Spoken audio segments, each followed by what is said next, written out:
Hello and welcome back. So let's discuss the previous year questions and some questions that are memory based that have been asked in your computer exams. So let's get started and let's get started. So the first question is, which one of the following is Internet Standard Protocol? Internet Standard Protocol इसमें से कौन सा है? So option से TML, COBOL, Java, C++ या TCP/IP. So the answer is TCP/IP. देखो internet standard protocol ये होता क्या है बेसिकली, ये एक बेसिकली प्रोटोकॉल है जो ऑफिशियली रिकॉग्नाइज किया गया है और अडॉप्ट किया गया है कहाँ किसके द्वारा, आपकी IETF के द्वारा, that is internet engineering task force, as a standard for communication over internet. ठीक है, एक स्टैंडर्ड की तरह काम करता है for communication over the internet. So basically ये जो प्रोटोकॉल्स हैं ये इंश्योर करते हैं interoperability, reliability और efficiency in data exchange across the diverse system or networks globally. So if we talk about internet protocol, so इसमें कुछ key features हैं आपके standard protocols के, internet standard protocols के. let's start with it. So defined by IETF, जो हमने कर लिया है कि ये जो standards हैं आपके ये develop होते हैं और maintain होते हैं by IETF through consensus driven process. Second is standardized via RFCs. Basically they are documented in request for comments, that is RFCs. You don't have to we don't have to go into details, बस आपको इतना ही करना है. ठीक है कि because question बस इतना ही आएगा, you don't have to go into depth. जहाँ डेप्थ की ज़रूरत होगी उसमें क्वेश्चन में मैं बता दूंगी आपको. And the third one is ensures interoperability, that is they enable different devices, applications and network to communicate effectively. चलिए एग्जाम्पल्स देखो आपके किसके एग्जाम्पल्स हैं. ये आपके स्टैंडर्ड प्रोटोकॉल जो कि है आपके इंटरनेट प्रोटोकॉल. तो बेसिकली आपके ये सारे एग्जाम्पल्स हैं जो HTTP और HTTPS है. Already we have covered them, I guess मैंने वीडियो बनाई थी तो हमने कवर कर लिया है ये. सो देखो HTTP और HTTPS ये वेब कम्युनिकेशन के लिए यूज़ होता है. देन यू हैव TCP/IP, ये फाउंडेशनल इंटरनेट नेटवर्किंग के लिए यूज़ होता है. Then you have DNS, that is domain name system. ये basically human readable domain name resolve करने के लिए for human readable domain names into IP address.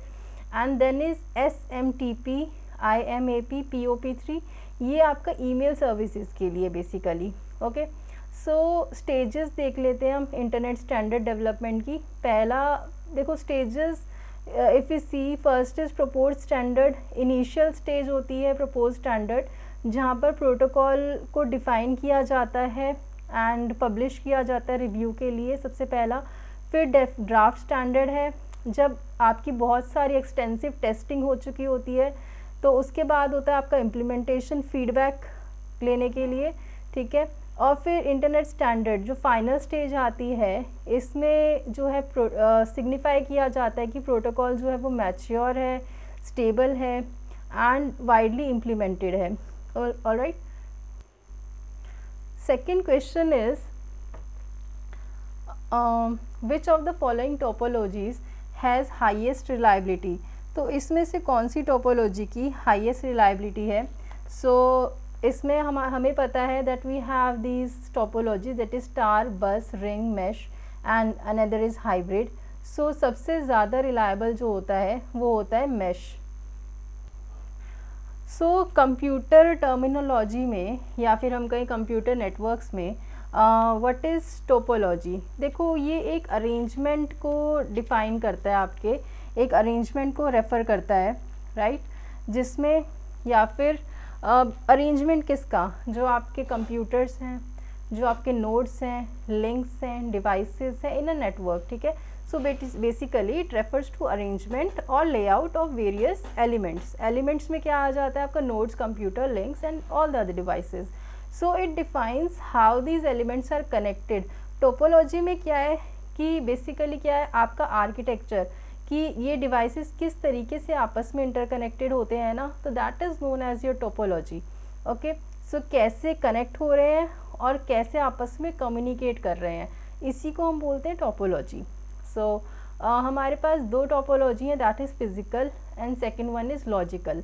Physical topology जो आपकी है वो एक्चुअल जो आपकी फ़िज़िकल अरेंजमेंट है ना केबल्स की, डिवाइसेस की और नोड्स की, वो डिस्क्राइब करती है, तो that is your physical topology. And the second one is logical topology.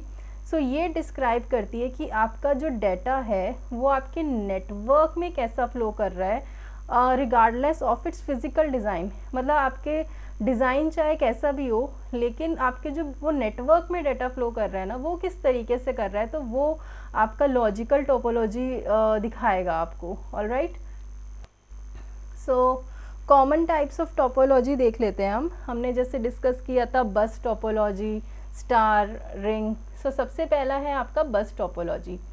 सो बस टोपोलॉजी में देखो, एक जितने भी आपके डिवाइसेस हैं ना, ये एक सिंगल सेंट्रल केबल के थ्रू कनेक्ट होते हैं।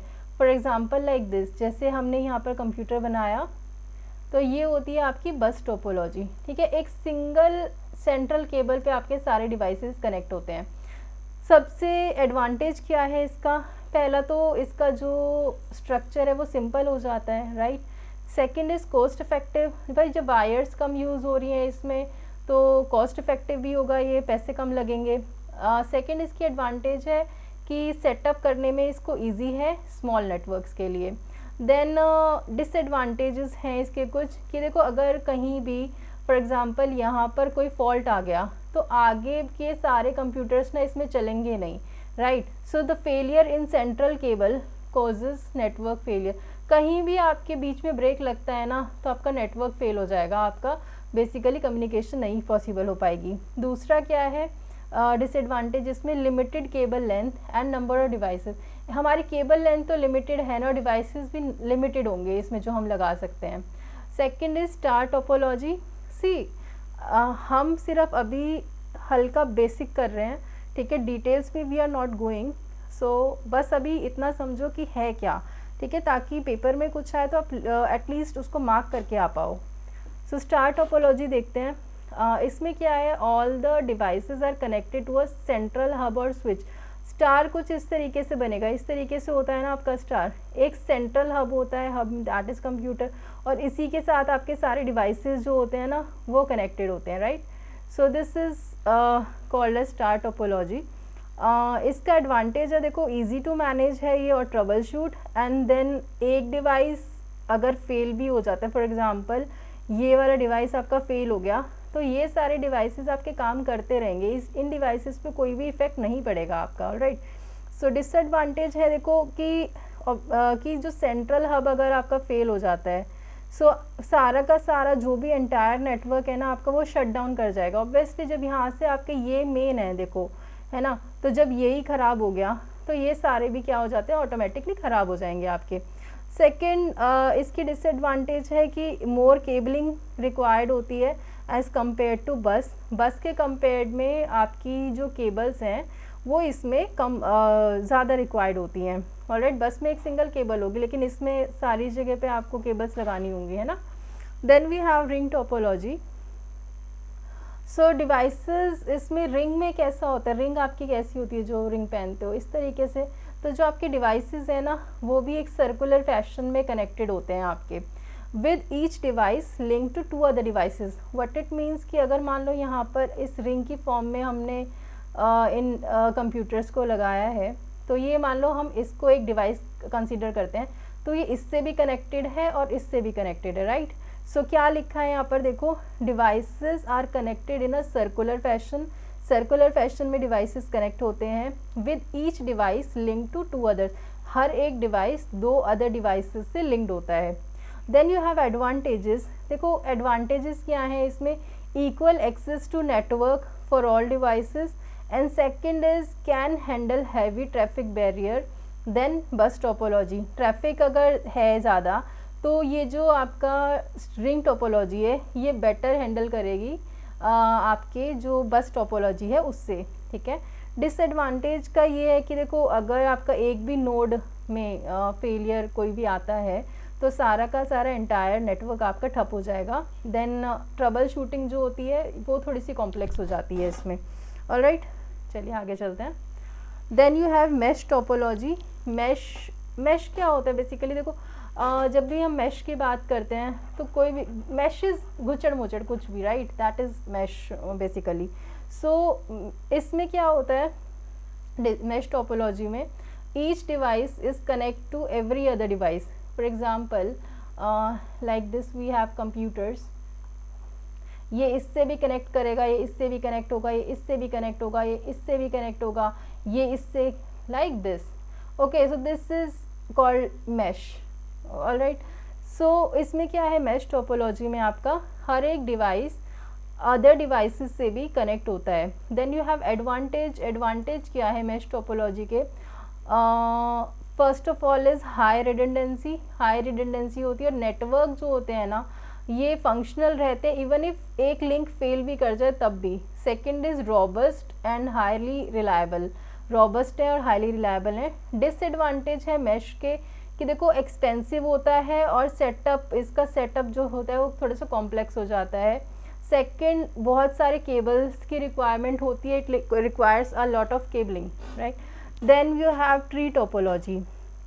ट्री बेसिकली हायरार्किकल स्ट्रक्चर है, ठीक है, जिसमें जो स्टार टोपोलॉजी है ना वो आपस में इंटरकनेक्टेड होती है to form a large network. तो ट्री में क्या है, आपकी स्टार टोपोलॉजी आपस में इंटरकनेक्ट हो जाती हैं to form a larger network. Advantages देखो, स्केलेबल है और एक्सपैंड करने में इजी है. सेकंड इज़ ट्रबल शूट के लिए थोड़ा सा ईजियर है इन स्मॉल सेगमेंट्स, ठीक है. डिसएडवांटेज है, देखो अगर सेंट्रल रूट नोड पे कोई भी फेलियर होता है तो सारा का सारा नेटवर्क डिस्टरप्ट हो जाएगा, और इसमें भी एक डिसएडवांटेज है, केबलिंग की ज़्यादा रिक्वायरमेंट होती है. Then you have hybrid topology. Hybrid topology में देखो मोर देन 2 टोपोलॉजीज़ का कॉम्बिनेशन है, जैसे कि स्टार और बस, ठीक है, स्टार और रिंग, ये आपस में जब मिलेंगे तो हाइब्रिड टेक्नोलॉजी बनाएंगे. एडवांटेजेस है देखो, एक तो फ्लेक्सिबल है और स्केलेबल है ये. Then you have specific needs के लिए ना हम इसको ऑप्टिमाइज भी कर सकते हैं, मतलब अपने स्पेसिफिक कोई भी नीड्स है तो we can optimise it. Disadvantage है देखो कि design is complex to implement and it is expensive as compare to simple topologies. आगे चलते हैं. अगर आपको टोपोलॉजी का चॉइस करना है तो कौन से फैक्टर्स हैं जो इन्फ्लुएंस करेंगे टोपोलॉजी चॉइस को? सो पहला है आपका कॉस्ट, ठीक है. Then scalability. स्केलेबिलिटी में क्या है कि ability to accommodate network growth. Then is reliability, need for fault tolerance, redundancy, ease of maintenance and performance, ये सारे. अब बात करते हैं हम timing and control unit is a part of. Timing और कंट्रोल यूनिट किसका पार्ट है? तो it's a part of a processor. So options देखो, कुछ ऑप्शंस हैं इसमें जैसे कि ALU, मेमोरी, सीमॉस और बायोस. ऑलरेडी बायोस में आपको करा चुकी हूँ, बट फिर से मैं आपको एक बार हल्का सा रिव्यू दूंगी. देखो ALU is what, arithmetic logical unit है ना. तो अर्थमेटिक लॉजिकल यूनिट आपको पता है कि जो CPU है आपका वो ब्रेन ऑफ कंप्यूटर है. सो बेसिकली CPU है क्या? CPU एक प्रोसेसर है, ठीक है. CPU is processor and we call, मतलब हम इसे ब्रेन ऑफ कंप्यूटर भी कहते हैं, या फिर we can call it microprocessor also. तो बेसिक फंक्शन कैसा होता है आपका? देखो जब भी हम प्रोसेसर की बात करते हैं तो जैसे यहाँ पर एक इनपुट यूनिट होती है, देन इधर होती है आपकी एक memory unit, and here is output unit. यहाँ पर आपका सेकेंडरी स्टोरेज यूनिट होती है.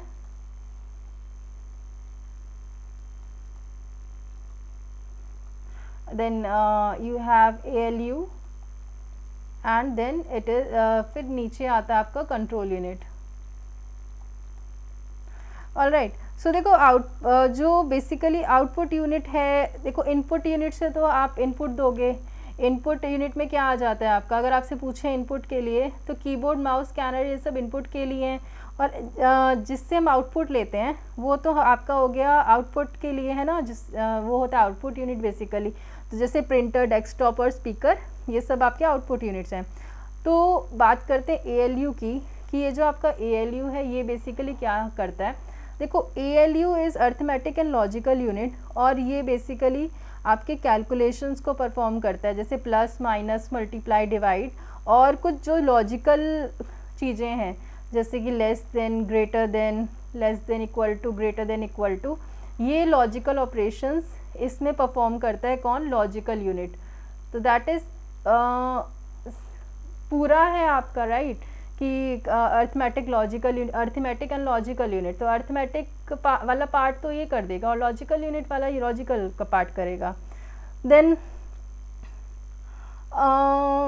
सो देखो, जब भी कोई लॉजिक परफॉर्म कराए जाते हैं तो उसके लिए बेसिकली कंपेयरिंग, सिलेक्टिंग, मैचिंग और मर्जिंग ऑफ डाटा होता है। तो यही पार्ट जो है आपका लॉजिकल यूनिट करता है। अब अगर थोड़ा सा और डिटेल में पढ़ना चाहते हो तो मैं थोड़ा सा और इसमें डिटेलिंग बता देती हूँ। होता क्या है देखो ALU में बेसिकली कि ट्रांजिस्टर होता है आपका, ठीक है। अब ट्रांजिस्टर क्या करेगा कि जैसे कि इनपुट आ रहा है आपका, ठीक है, यहाँ से इनपुट है और यहाँ से आउटपुट है। तो मान लो 0 0, आपको पता है बाइनरी की फॉर्म में होता है ना, तो 0 0 पे आपका 0 ही इनपुट आउटपुट आएगा। देन अगर आपका 0 है और 1 है तो यहाँ आउटपुट आ जाएगा आपका 1, ठीक है। कुछ इस तरीके से होते हैं आपके ट्रांजिस्टर। इसको थोड़ा सा और इलेबोरेट करके बताऊँ तो जैसे कि ये थोड़ा सा डायग्राम होता है इसका। मान लो 0 0 आया इसमें और 0 0 पे मैंने आपको बताया था क्या आएगा? 0, ठीक है। और हमने बताया था 1 और 0 पे, 0 और 1 पे आपका क्या आता है? 1 आता है। सिमिलरली ये हम जब आगे उसमें फीड करते हैं, ठीक है, तो इसमें क्या आता है आपका? 0 और 1 इज़ 1। सो बेसिकली क्या है आपको बताना चाह रही हूँ कि मैं 0 और 1 is 1 and 1 and 1 is what? 1। 0 and 0 is 0। इसको ज़्यादा डिटेल में मेरे ख्याल से हमें नहीं करना चाहिए बिकॉज बहुत बड़ा हो जाता है ये, ठीक है। बस इतना ही याद रखो, ये डायग्राम के अगर आपसे पूछ लिया जाए कि आउटपुट क्या निकलता है 0 1, मतलब अगर आपका ट्रांजिस्टर में, तो आपको ये याद रखना है। देन देखो you have control unit. Arithmetic logical unit मैंने बता दिया क्या होता है। अब कंट्रोल यूनिट देखो, जो मेन टास्क है ना पूरे प्रोसेसर में, फ्लो ऑफ इंफॉर्मेशन को रेगुलेट और मेंटेन करता है बेसिकली ये, ठीक है। मेन टास्क जो है कि भाई पूरे प्रोसेसर में फ्लो ऑफ इंफॉर्मेशन को रेगुलेट और मेंटेन करता है। तो और क्या काम है इसका? कंट्रोल यूनिट का, कंट्रोल यूनिट का दूसरा काम है कि ये कंट्रोल करता है और कोऑर्डिनेट करता है functioning of all the parts of computer, ठीक है। Then you have control unit में और क्या होता है? बेसिकली मेमोरी को, ठीक है, कंट्रोल यूनिट बेसिकली मेमोरी को और ALU को ये करता है कंट्रोल। सो वी नो कि जो CPU की मेमोरी है ना, प्राइमरी मेमोरी, जिसको also known as internal storage unit, या फिर हम कहते हैं मेन मेमोरी भी बोल लेंगे उसको। तो चलो इसको छोड़ो अभी आप, मैं जो इसको और आगे डिस्कस नहीं करते, ठीक है, इतना ही रखो अभी फ़िलहाल। चलो आगे चलते हैं। So let's talk about BIOS and CMOS. Okay, चलिए देखो मेमोरी के बात करती हूँ थोड़ी सी। मेमोरी आपको पता ही है प्राइमरी और सेकेंडरी मेमोरी होती है ना।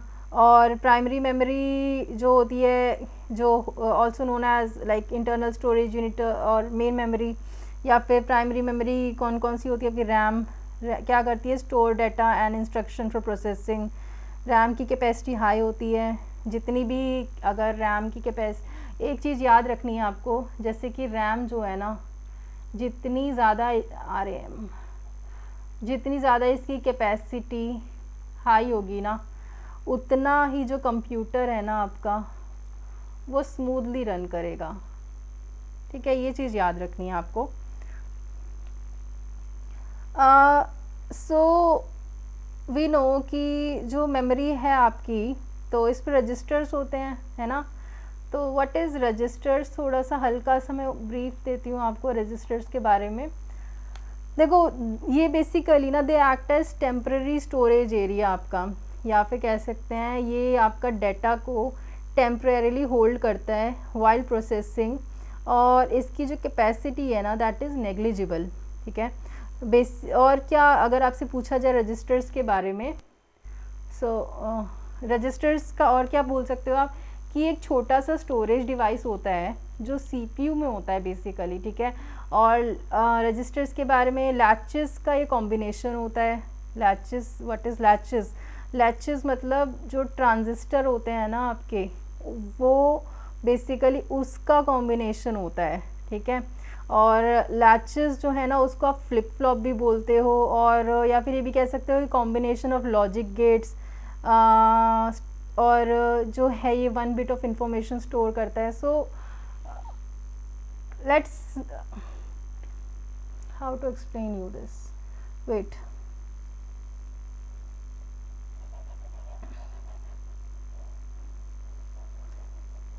वैसे ये आएगा नहीं, बट स्टिल अगर आपको लैचेस के बारे में मैं थोड़ा सा बताऊं तो एसआर लैच के बारे में मैं बता देती हूँ।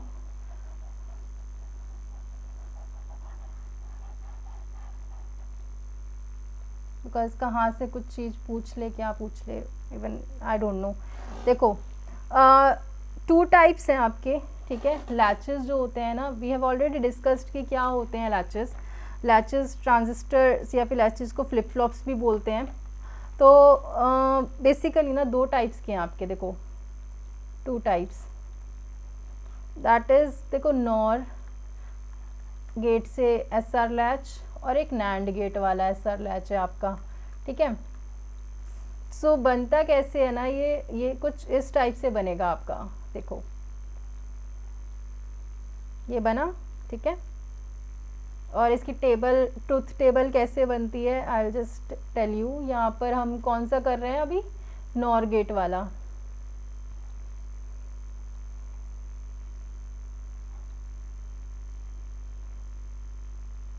ये गया, एंड this like this,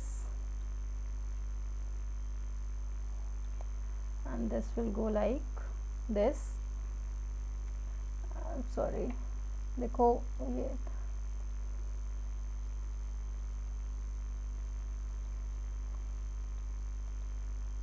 ये थोड़ा सा जाएगा इस टाइप से,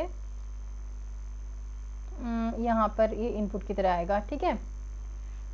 सो सबसे पहले बात करते हैं कि जैसे यहाँ पर S है, ये है आपका R। S और R क्या है, पहले अगर आपसे पूछें कि भाई SR लैच में S क्या है और R क्या है, तो S stands for set and R stands for reset. बहुत ही बेसिक है पहले, ठीक है। S stands for set and R stands for reset. So मान लो यहाँ पर हमने इनपुट दिया 1, ये गया नोर गेट में, ठीक है। जब भी जैसे ही ये यहाँ पहुँचेगा ना, तो यहाँ पर क्या इन्वर्टर ये क्या कर देगा, यहाँ पर 0 आउटपुट लेके आ जाएगा, Q और ये Q बार है, तो यहाँ पर क्या आ जाएगा, 1 से 0 आउटपुट आ जाएगा। अब ये जो 0 है ना आपका आउटपुट, ये यहाँ से गया, नीचे वाले में क्या आया, 0 दिया इसने, ठीक है। इसने यहाँ पर 0 दिया, और आपको पता है ऊपर 1 था, हमने यहाँ पर S मतलब बेसिकली जो टेबल है ना वो कैसे बनती है, मैं आपको टेबल बना के बताती हूँ कि कैसे है आपकी ट्रुथ टेबल। जैसे कि ना A, B और Y, ठीक है। यहाँ पर हमने 0 0 दिया, 1 आया, 0 1 0 1 0 0 1 1 0।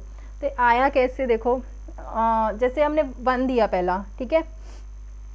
1 दे के यहाँ पर आपका आउटपुट आ गया 0 0, यहाँ से नीचे आया 0 0 0, क्या आएगा आपका आना चाहिए, ये बताओ। 0 0 पे आपका क्या आना चाहिए, 0 0 पे 0 0 पे आपका बेसिकली 0 आना चाहिए, बट जैसे कि कॉम्प्लीमेंट हो गया है तो आपका 1 आएगा, ठीक है। तो Q बार पे आपको क्या मिलेगा, फिलहाल जब 0 0 पे आना 0 चाहिए, पर Q बार है ना कॉम्प्लीमेंट, तो यहाँ पर आपको कॉम्प्लीमेंट मिलेगा 1, ठीक है। अब ऐसे ही ना वापस से 1 जाएगा, ठीक है। तो इसी तरीके से ना एक पूरी टेबल बनती है। तो मुझे अगर मेरे को टाइम मिलता है ना, तो मैं SR लैच आपको थोड़ा सा डिटेल में कराऊंगी कभी, उससे पहले सिलेबस कंप्लीट कराना है आप लोगों का।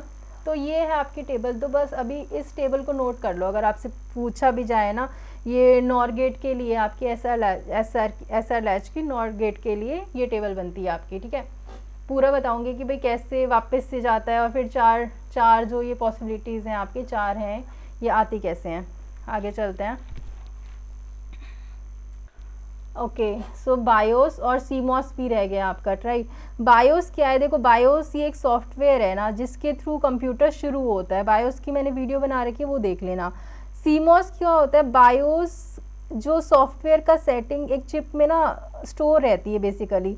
तो बायोस क्या है, एक सॉफ्टवेयर है जिसके थ्रू कंप्यूटर शुरू होता है, लेकिन बायोस सॉफ्टवेयर की जो सेटिंग है ना वो एक चिप में स्टोर रहती है जिसे हम बोलते हैं सीमॉस, ठीक है। क्या है इसमें, ये मदरबोर्ड पे प्रेजेंट होता है और बेसिकली ये कॉम्प्लीमेंट्री मेटल ऑक्साइड सेमीकंडक्टर है। और क्या कह सकते हैं इसके लिए कि ये कंप्यूटर की ना एक छोटी मेमोरी होती है बेसिकली, जिसका साइज़ होता है 256 बाइट्स, ठीक है। और सीमॉस और क्या बोल सकते हैं कि ये एक स्मॉल रैम है ना जिसमें सभी बायोस इंफॉर्मेशन को ना स्टोर किया जाता है, ताकि हर बार ना पावर ऑन होने पर आपका कंप्यूटर इस इंफॉर्मेशन बेसिकली को याद रख सकता है, ठीक है। तो ये याद रखना है। तो सीमॉस का अगर आपसे अदर नेम पूछें तो और क्या हो सकता है, तो यहाँ पर आपको क्या याद रखना है, देखो अगर आपके सीमॉस का दूसरा नाम पूछे ना तो आपको बताना है इट इज़ सीमॉस रैम, ठीक है। और non volatile RAM is NV RAM, non volatile BIOS memory है, real time clock is RTC. So ये कुछ चीज़ें याद रखनी है, ठीक है। मेमोरी जो है आपकी एक तो देखो वॉलेटाइल है और एक नॉन वॉलेटाइल है। वॉलेटाइल मेमोरी कौन सी होती है, जो पावर ऑफ करने पर ना आपका डाटा इरेज हो जाए, दैट इज़ वॉलेटाइल। अगर आपसे पूछें वॉलेटाइल मेमोरी के एग्जांपल्स तो वो है आपकी RAM, cache, register. Non volatile कौन सी होती है कि पावर ऑफ भी हो जाए ना तब भी आपका डाटा इरेज नहीं होता, तो जैसे कि एसएसडी हो गया, हार्ड डिस्क हो गई, रीड ओनली मेमोरी, यूएसबीज, और ये सब सारी होती नॉन वॉलेटाइल। सो सीमॉस जो है ना आपकी, अगर आपसे पूछा जाए कि सीमॉस किस टाइप की मेमोरी है तो याद रखना है सीमॉस नॉन वॉलेटाइल मेमोरी है आपकी। एंड सीमॉस में ऑलरेडी आपको बता चुकी भाई एक तरीके का metal oxide semiconductor field effect transistor है ये, ठीक है। सो और क्या कर सकते हैं सीमॉस में, मैं आपको और बताती हूँ कि ये basically CMOS it works as a logic gate, ठीक है। और अगर आपसे एक क्वेश्चन और यहाँ पर बन सकता है कि सीमॉस आपका ना कैसे बना होता है, तो एक तो आपको ऑप्शन दे सकते हैं पीमॉस प्लस एनमॉस। अब ये कराती हूँ मैं थोड़ा सा आपको, रुको। ये थोड़ा सा ना एक्चुअली प्रॉब्लम है कि है कंप्यूटर का ही, पर थोड़ा सा इलेक्ट्रॉनिक्स थोड़ा इलेक्ट्रिकल दोनों पार्ट आ जाते हैं इसमें। चलिए आगे चलते हैं।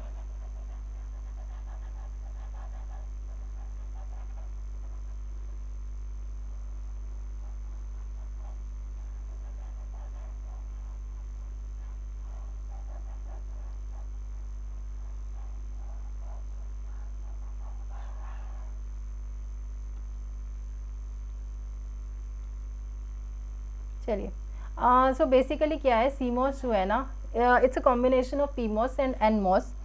एंड पीमॉस कैसा बनता है, एक इसका एक जैसे कि यहाँ पीमॉस बनेगा आपका इस तरीके से, ये गेट हो गया आपका, ठीक है, ये गया यहाँ पर, दिस इज गेट, राइट। सो यहाँ इन्वर्टर लग गया आपका, ये लाइक दिस, ये सोर्स होता है एंड यहाँ पर आपका ड्रेन है। और सर्किट जब वो हो जाता है शॉर्ट सर्किट तो यहाँ एक आपका कनेक्शन पूरा हो जाता है, बस इतना याद रखो अभी, ठीक है। और है क्या, जैसे ये this diagram is of PMOS. So होता क्या है, देखो जब आपका ग्राउंड जो है ना, जब आपका गेट पे अगर आपका ज़ीरो है ना तो इसका मतलब लो सिग्नल है ये, ठीक है। लो सिग्नल जब जा रहा है ना तो इस पीमॉस हो जाएगा आपका ऑन, जब लॉस गेट पे 0 गया, पीमॉस का ना सिग्नल, जैसे पीमॉस विल बी ऑन।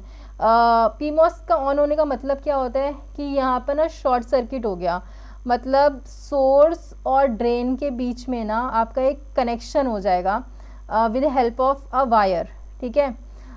और सिमिलरली जैसे अगर आपका जी जो है वो 1 है, ठीक है, तो इसका मतलब है कि आपका ना ये ओपन सर्किट है। ऊपर वाला क्या था, ये क्लोज सर्किट हो गया अगर आपका जी पे 0 है। अगर नीचे जी पे 1 आ गया आपका, देखो मैं आपको बहुत डिटेलिंग नहीं करा रही, लेकिन फिर भी मैं आपको इतना बता रही हूँ कि अगर वहाँ पूछ लिया जाए कि गेट पे 0 है तो पीमॉस पे आपका ओपन सर्किट होगा या क्लोज सर्किट होगा, तो उस चीज़ के लिए ये, ठीक है। सो देखो अगर जी आपका 1 हुआ तो ओपन सर्किट हो जाएगा, ठीक है। ओपन सर्किट मतलब ऑफ, मतलब ऑफ का मतलब क्या है कि ये जो सोर्स और ये जो ड्रेन है ना, ये आपस में कनेक्ट नहीं होंगे, ठीक है। तो यहाँ आपको क्या याद रखना है, जी अगर 0 है तो मतलब ऑन, जी अगर 1 है तो मतलब ऑफ। ऑन का मतलब 1, ऑफ का मतलब 0, ऑलराइट। ऑफ का मतलब क्या होता है, ऑन का मतलब होता है 1 एंड ऑफ का मतलब 0। अब मैंने आपको बताया था कि जी अगर 0 है तो यहाँ इन्वर्टर लगाया, बाहर क्या निकल रहा, 1 है ना, तो 1 का मतलब शॉर्ट हो गया सर्किट, और शॉर्ट जैसी हुआ आपस में कनेक्शन बन गया इसका। जी 1 जाएगा तो इन्वर्ट होके क्या मिलेगा, 0।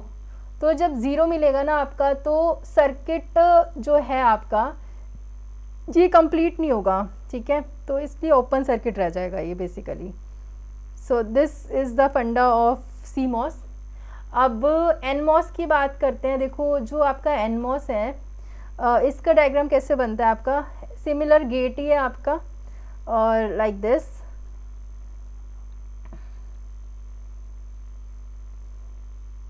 यहाँ पर ड्रेन और यहाँ पर सोर्स, ठीक है। पीमॉस में आपको याद रखना ऊपर सोर्स और ड्रेन, यहाँ पर ड्रेन और ये सोर्स आ गया। एनमॉस में क्या है बेसिकली, अगर आपका जी 0 है ना, अब देखो वहाँ तो हमने इन्वर्टर लगा दिया था ना, मतलब वहाँ पर मतलब ये क्या है ना कि उल्टा रिजल्ट आ रहा है, जैसे 0 का तो 1, 1 का 0 आ जाता है, ठीक है। यहाँ हमने कुछ नहीं लगाया ना, मतलब जिन्होंने पढ़ रखा उनको तो समझ आ रहा होगा, यहाँ कुछ भी नहीं है। तो जब जी 0 है ना तो आपका वो हो जाएगा ऑफ, और ये है आपका ओपन सर्किट, इसमें उल्टा है, ठीक है। और अगर आपका जी 1 है तो ये ऑन हो जाएगा, और फिर ये हो जाएगा शॉर्ट सर्किट, एंड सोर्स और ड्रेन ये आपस में कनेक्ट हो जाएंगे। तो बेसिक फंडा यही है सीमॉस और एनमॉस का। पूछा जा सकता है, पॉसिबिलिटी है, बट इतना वैसे डिटेल में पूछेंगे नहीं, फिर भी पूछा तो जितना पूछ सकते हैं उतना मैंने बता दिया, ठीक है। आगे चलते हैं। Computer can not boot if it does not have the dash. Computer boot नहीं कर सकता अगर उसके पास ऑपरेटिंग सिस्टम नहीं है तो, ठीक है। सो डिस्कस करते हैं एक एक करके, कंपाइलर, लोडर, असेंबलर, इसके बारे में। कंपाइलर क्या होता है, देखो high level programming language code को ना ये मशीन लेवल लैंग्वेज में या फिर मशीन कोड में बेसिकली बदल देता है। सो यहाँ पर आपको याद रखना है कि हाई लेवल प्रोग्रामिंग लैंग्वेज को कन्वर्ट करता है ये मशीन कोड में, दैट इज़ बाइनरी, ठीक है। बाइनरी कोड भी बोलते हैं इसको। बाइनरी का मतलब होता है जो कोड आपका कंप्यूटर का प्रोसेसर जो है ना वो एग्जीक्यूट कर सके, ऑलराइट। और क्या कह सकते हैं कंपाइलर में कि सोर्स लैंग्वेज को टारगेट लैंग्वेज में कन्वर्ट कर सकता है, या फिर हम बोलें हाई लेवल को लो लेवल में कन्वर्ट करता है। तो हाई टू लो, लो क्या है ये, लो को ना आप असेंबली भी बोल सकते हो, ऑब्जेक्ट कोड भी बोल सकते हो लो लेवल को, और आप इसको मशीन कोड भी बोल सकते हो, मतलब कुछ भी बोल लो लो लेवल को, ठीक है। हाई लेवल प्रोग्रामिंग लैंग्वेज वो होती है जो हम कोडिंग करते हैं ना, that is high level programming language. और जो लैंग्वेज कंप्यूटर को समझ आ रही है ना आपके बेसिकली मशीन को, that is your machine level language, ठीक है। सो बात आती है कि देखो लोडर और लिंकर क्या है फिर आगे। देखो लिंकर और लोडर ना फाइल एग्जीक्यूशन में हेल्प करते हैं आपकी।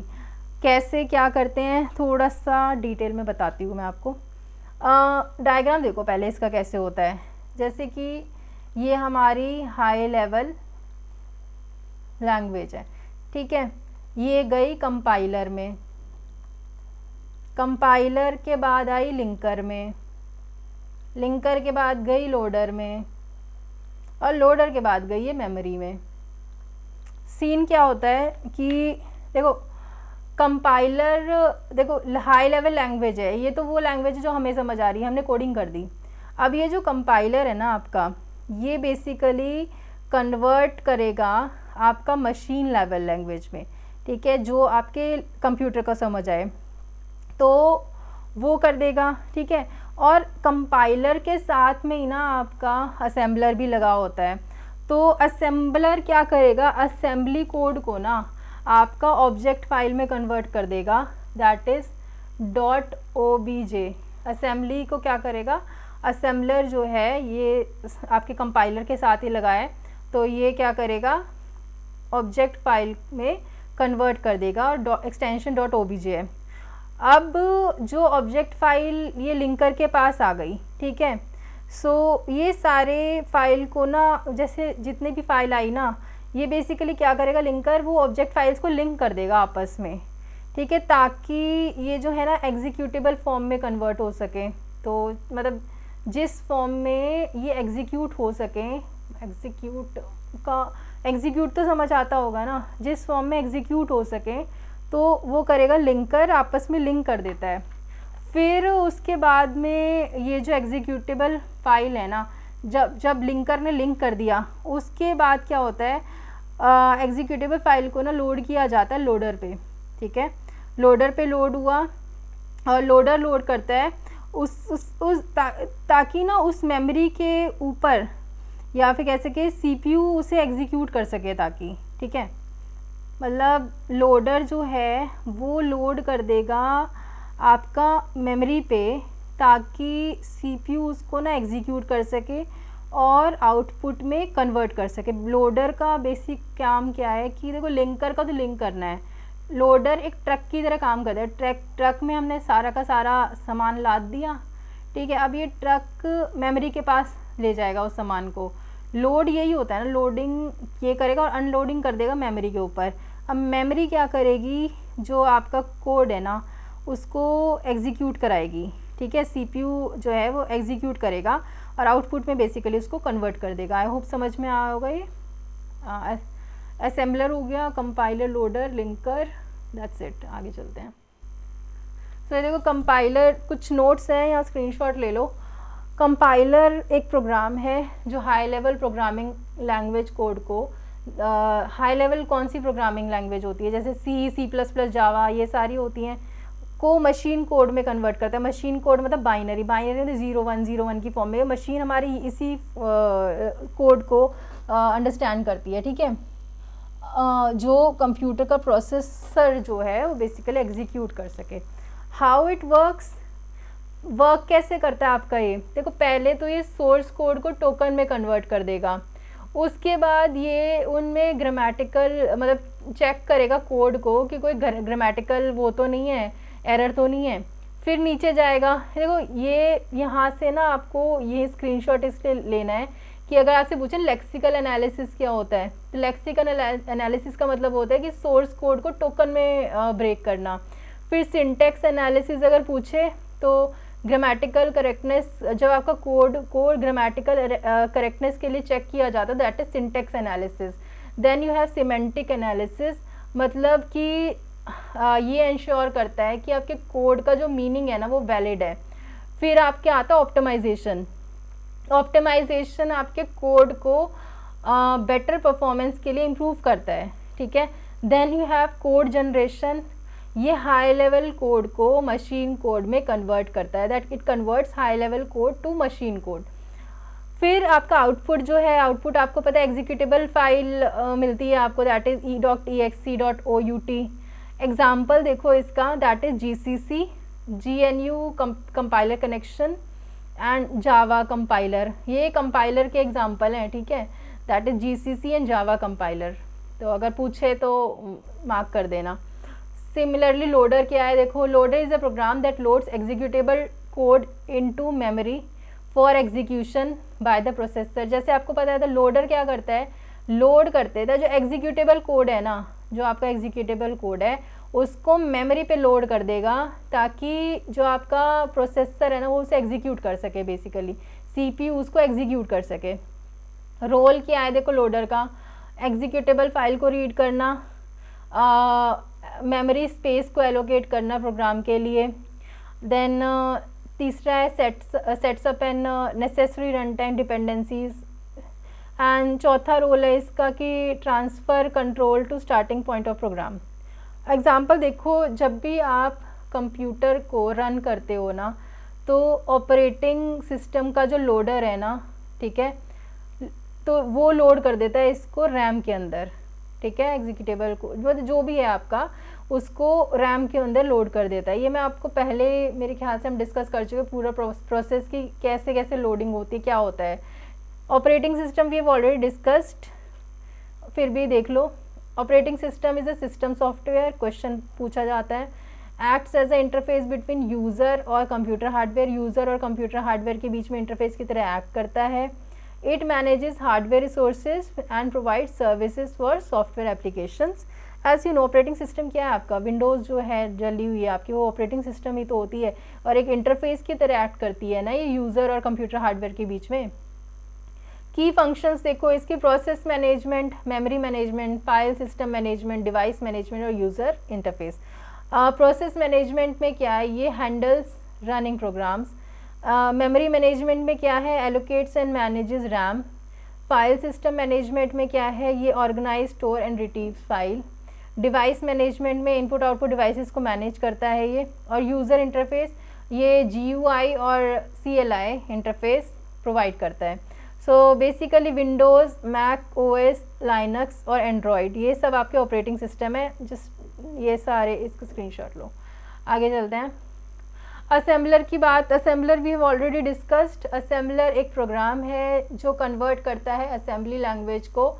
असेंबली लैंग्वेज कौन सी लैंग्वेज होती है, बेसिकली लो लेवल लैंग्वेज होती है जो ह्यूमन रीडेबल है, ठीक है, उसको मशीन कोड में कन्वर्ट करता है। Machine code is binary, 0-1। How it works, कैसे काम करता है ये। ये क्या करता है, असेंबली इंस्ट्रक्शंस को रीड करता है बेसिकली, जैसे MOV, ADD, ये पूरा अंदर का कॉन्सेप्ट है, बस इतना ही समझो फिलहाल इसको, ठीक है। Converts them into binary instructions that CPU understands. Output देखो आपको मशीन कोड या ऑब्जेक्ट कोड में मिलेगा। यूज़ है इसका, देखो assembly language is often use in system programming for task requiring direct hardware control. बस आगे देखो, data on a floppy disk was recorded in rings. इसको क्या बोलते हैं, उसको बोलते हैं आप सेगमेंट्स। ISDN क्या होता है आपका, ISDN is integrated service digital network. थोड़ा सा ISDN पे डिस्कस कर लेते हैं। आई होप ये नहीं पता होगा शायद आपको, इंटीग्रेटेड सर्विस डिजिटल नेटवर्क। देखो ISDN है ना, बेसिकली जो टेलीकम्युनिकेशन टेक्नोलॉजी है जो डिजिटल डाटा को ना स्टैंडर्ड फ़ोन लाइन पे ट्रांसफ़र करती है, समझ गए। डिजिटल डाटा को एक स्टैंडर्ड फ़ोन लाइन पे ये ट्रांसफ़र करती है, ये एक टेलीकम्युनिकेशन टेक्नोलॉजी है। फर्स्ट ISDN स्टैंडर्ड जो था ना आपका, ये 1988 में जो है CCIT ऑर्गेनाइजेशन है उसके थ्रू डिफ़ाइन हुआ था, ठीक है। क्या होता है इसमें, जो सर्किट स्विच टेलीफोन नेटवर्क है ना, circuit switch telephone network system जो पैकेट स्विच टेलीफोन नेटवर्क का भी काम करता है, ठीक है बेसिकली। तो ये वो है, जैसे कहने का मतलब है सर्किट स्विच पैकेट स्विच की तरह काम करता है। इसका मतलब है जैसे कि वॉइस कॉल के साथ ना आप डेटा भी ट्रांसफ़र कर सकते हो, बस इतना समझो इसको, ठीक है, कि वॉइस कॉल के साथ आप डेटा भी ट्रांसफ़र कर सकते हो। सेकेंड इज़ BRI और PRI क्या है इसमें देखो,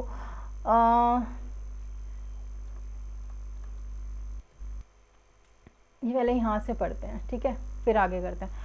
ISDN क्या है? देखो, एक स्टेट ऑफ कम्युनिकेशन स्टैंडर्ड है that facilitate transmission of digital voice, video data and other network services over a traditional telephone network, जो कि अभी हमने करा है। Developed in 1980s।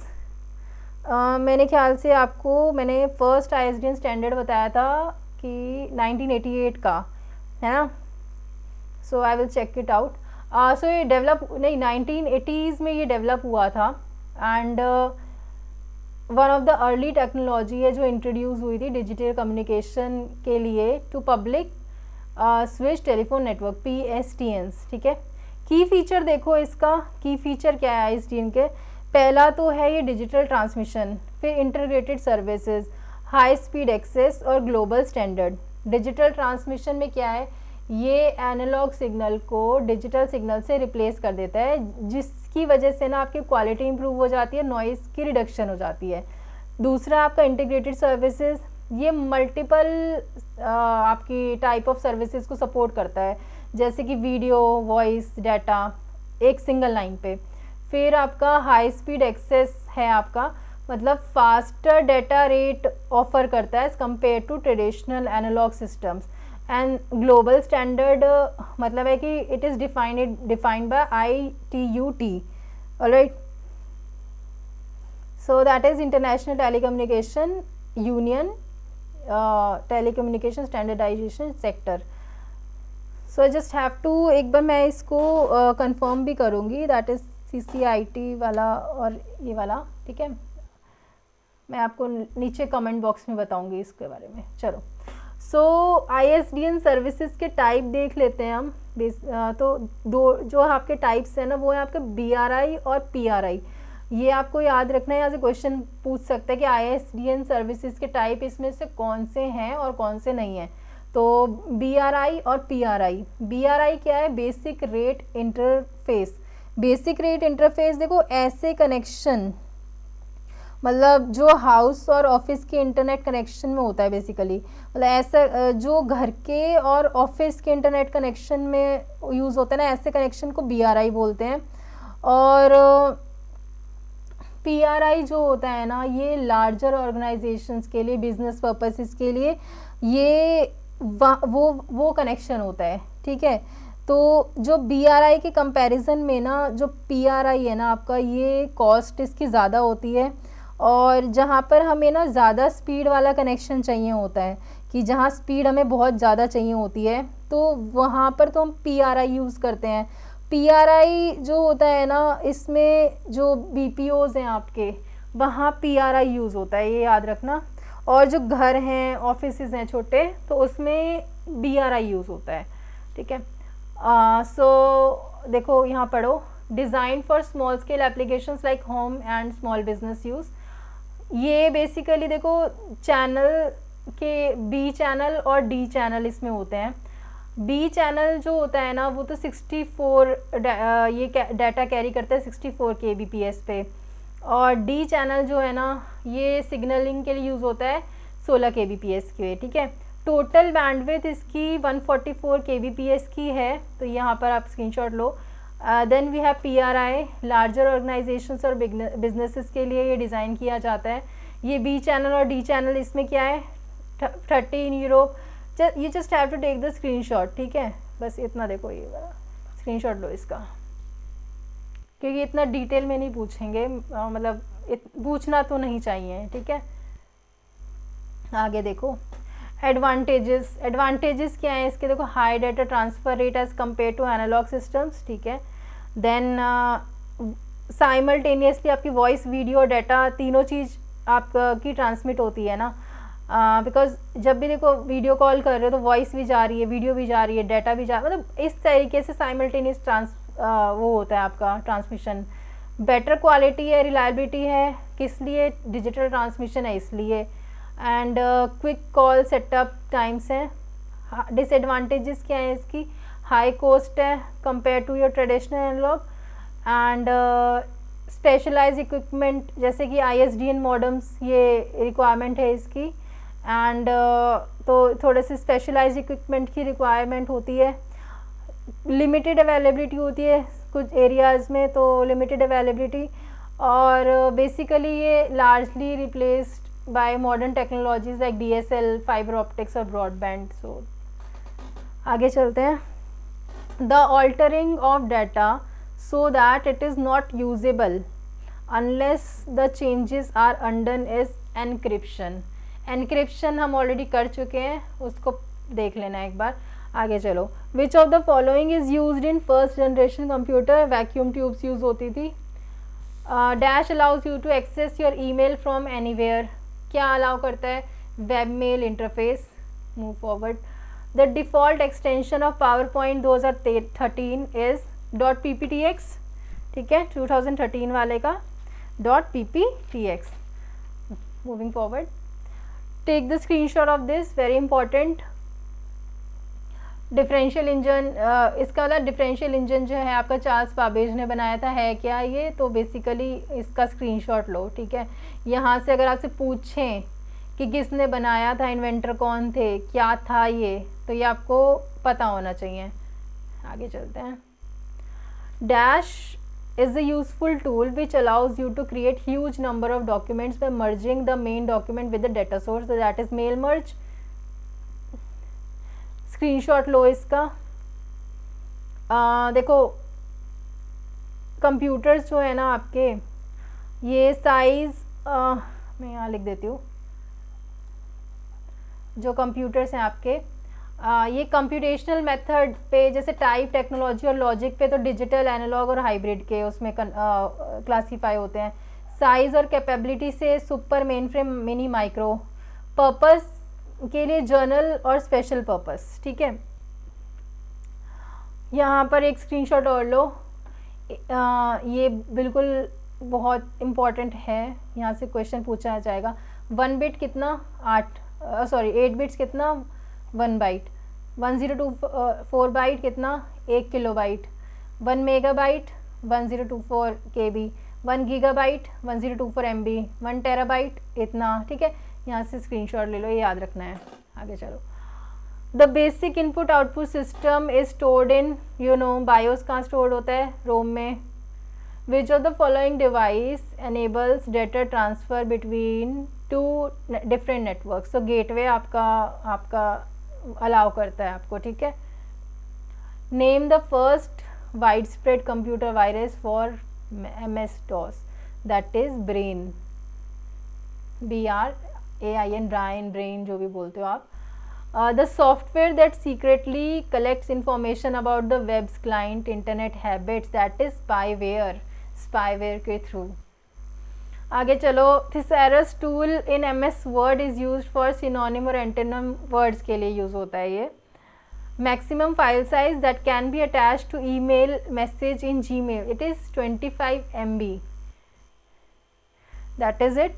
So I hope समझ आया होगा। ये बहुत ही शॉर्ट, जितना शॉर्ट हो सकता था मैंने उतना करा है। कोशिश करूँगी कि आगे और शॉर्ट कर सकूँ, और डिटेलिंग मैं लेक्चर्स वाले में आपको बता दूँ, ठीक है। टेक केयर, चलो।